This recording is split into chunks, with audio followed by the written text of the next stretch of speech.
Aujourd'hui, nous avons posé nos valises dans la Loire, chez une auteure que vous ne connaissez peut-être pas, mais qui va vous passionner. Ces livres ne sont ni des polars, ni des bandes dessinées, ni des romans, mais des livres créatifs sur sa vocation, la vannerie. Auteure déjà de 6 ouvrages créatifs, elle nous accueille chez elle aujourd'hui. Bonjour Sylvie Bégaud. Bonjour. Alors c'est ici que tout se fait? Oui, voilà, c'est l'endroit où je pratique la vannerie et je crée mes livres et mes créations. On va se diriger vers l'intérieur? Avec plaisir.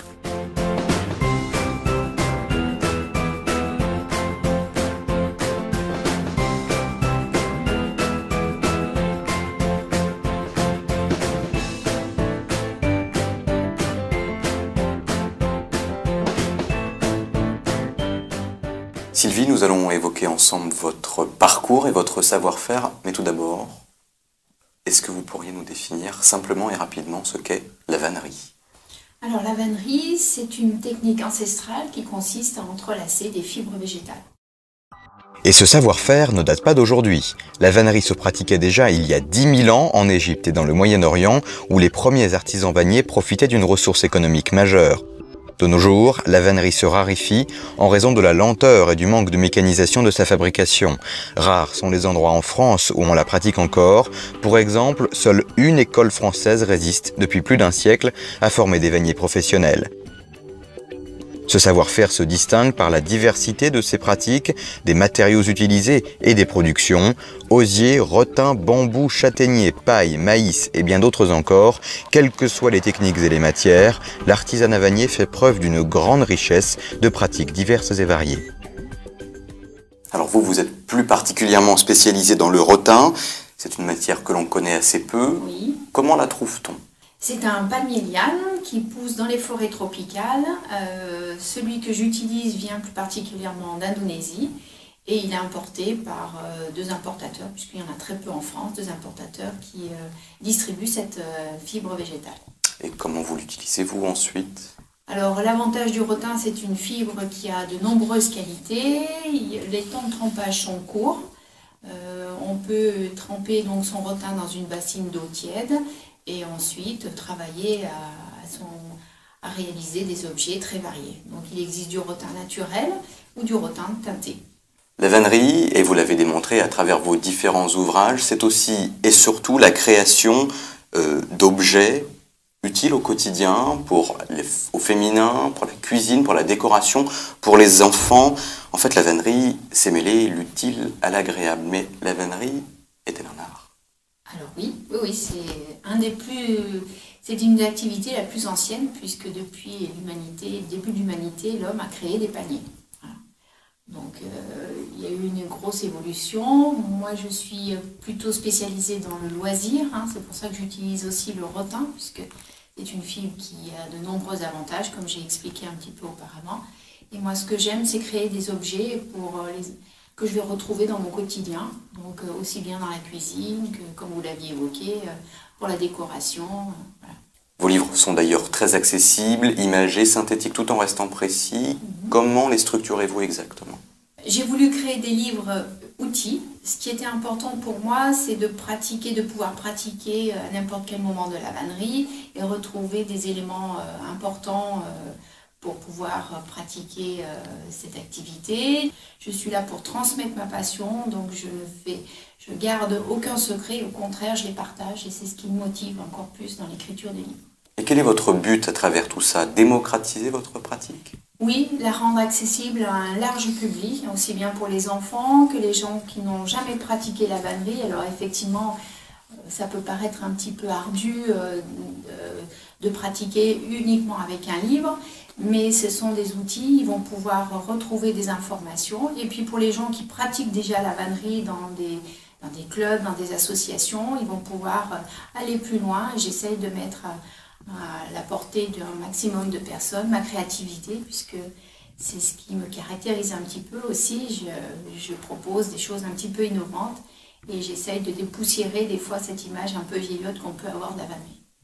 Pour parler maintenant un peu de vous et de votre histoire avec la vannerie, puisqu'elle est assez atypique, vous la pratiquez étant jeune, vous devenez ensuite préparatrice en pharmacie, la vie fait que vous laissez votre savoir-faire de côté, mais au long de votre congé parental, de votre troisième enfant en 2002.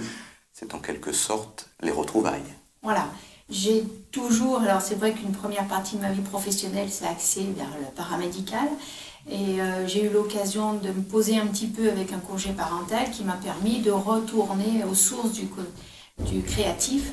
Et ce qui m'a intéressée, c'était donc de pratiquer la vannerie, mais surtout de la transmettre et de partager cette passion que j'avais avec la vannerie. Et c'est pour ça que j'ai commencé petit à petit à animer des ateliers de vannerie dans différentes structures. Et puis la rencontre avec un éditeur m'a permis en 2007 d'écrire mon premier livre, Vannerie en Rotin.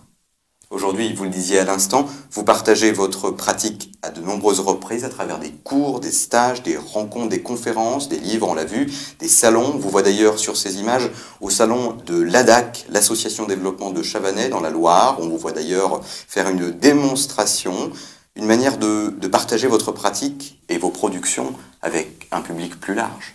Oui, c'est ce qui me motive d'ailleurs dans cette activité. Je n'ai pas choisi d'avoir de production, ça ne me correspondait pas.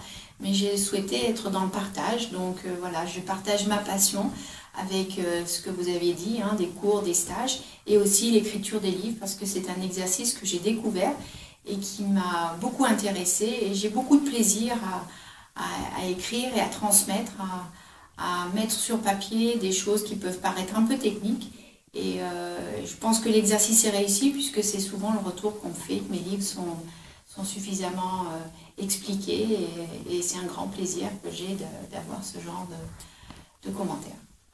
Et il est important également de signaler que vous enseignez votre pratique à des ergothérapeutes durant leur formation. Oui, voilà. La vannerie, alors c'est un métier, ça peut être un métier de vannier, ça peut être un loisir, comme ce que je pratique, mais c'est aussi un vecteur de soins.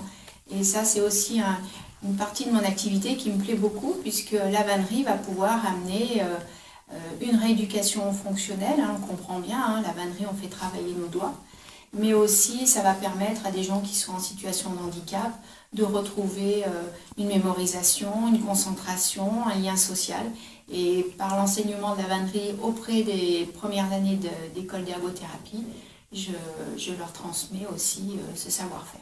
Tous vos ouvrages se tirent chacun à 3000 exemplaires, certains ont même été réédités, ils sont documentés précis, cela doit quand même demander une préparation et un travail conséquent. Oui, il faut à peu près compter 6 mois de travail entre choisir le sommaire de ce livre, ce que je vais avoir envie d'expliquer, de mettre suffisamment technique mais pas trop, puisqu'il ne faut pas que le livre soit trop touffu. Et ensuite, on va passer à l'étape de réalisation des objets.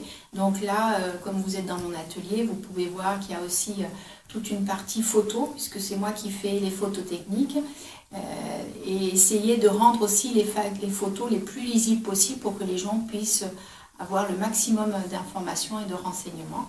Et ensuite, une période d'écriture où je vais apporter du texte à ces photos pour compléter les réalisations et donner le maximum de renseignements. Et même vos derniers livres sont en train d'être traduits en allemand et en espagnol, mais plus largement, à quel public adressez-vous tous ces ouvrages? Alors, j'essaye d'avoir un public le plus large possible. Les enfants peuvent s'y retrouver, on va dire, à partir de 8-10 ans, accompagnés pour certaines réalisations par les parents ou les grands-parents.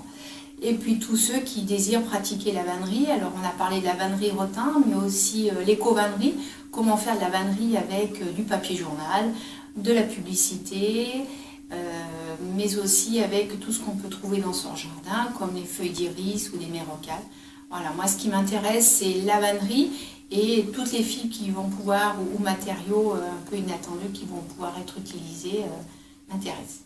Alors, rappelons-le, vous n'êtes pas une professionnelle, vous ne faites aucune production commerciale. Alors, c'est quoi pour vous la vannerie?